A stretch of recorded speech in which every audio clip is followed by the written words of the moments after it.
How you doing? Good, come on in. Oh, Leon, no. Whoop, whoop. I'm Whoop, going whoop. to put him on his tight.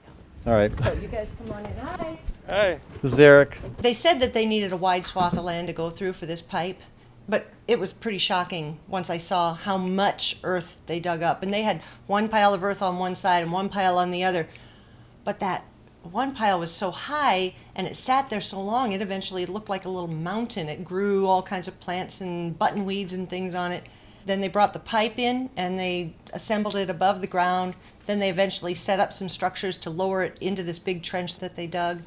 Heavy machinery. They were out there, rain, sun, day, night. They worked at night. We could hear them. It was constant. And to hear it, to see it, to feel it, step out on my porch in the middle of the night and have a stadium light shining up on me, that was really tough. I'm glad it's done now, because emotionally, we had a hard time with that. The trucks would go past dozens of times a day on our road. We have little kids come play in the yard. We have a 2-year-old granddaughter who plays in the yard. We don't let them play out there alone. But who knows? Sometimes they run fast and you can't catch them. And if one of those trucks had come up over. The lawsuit is based on state law. Right. That's still on the books. I mean, I know you're not an attorney, but can you describe the law? The most important part of the law that I understand is says eminent domain shall only be granted if this serves the public necessity and convenience. And we can't use the oil that's going under there. It's going straight through. It's going to go from North Dakota through Iowa to Illinois. There it's going to be passed down to the Gulf Coast. It's going to be put on the either refined or sold as is on the world market to the highest bidder.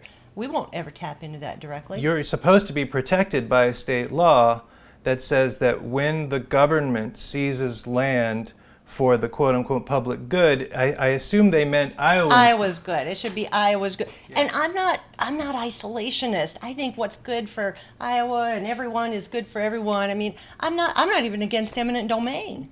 It serves a very good purpose. What about job creation? That's always an argument for these kinds of projects. Are there any Iowans being put to work building this pipeline?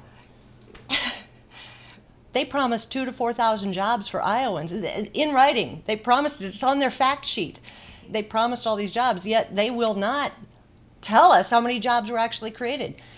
And a report from the Des Moines Register, I think they said one of the unions that's from out of state, but they had people hired, I think something like 400 welders hired from their union to work on this project in Iowa.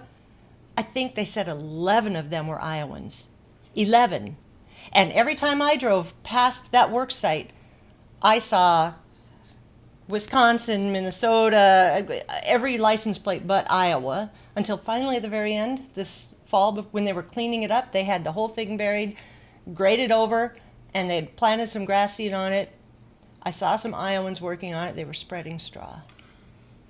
Mm-hmm. The reason why eminent domain is even remotely fair or constitutional or democratic is that we have elected leaders who represent the common good. That's why we send them to office, to deliberate upon the public good.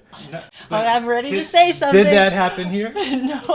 No. The Utilities Board is not a body of elected officials. The elected official is Governor Terry Branstad, who is buddies with Texas Oil, who is, just ready to sell out the individual at any minute to get his own way. But he handpicked, he gets to choose who's on that utilities board, and I believe that there were a couple of switcheroos on the utilities board right before this issue came to them. Mm-hmm. And he arranged the people on that board pretty much who he thought were just going to rubber stamp it. One utilities board member did vote against it. That was Jerry Huser. She's the chair.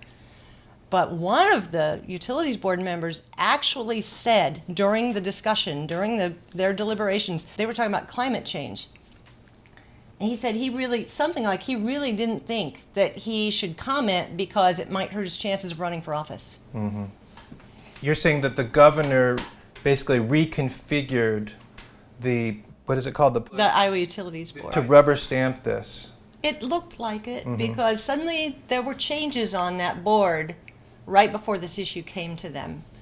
And at least two of the people would obviously be very for a pipeline because fossil fuels, hooray.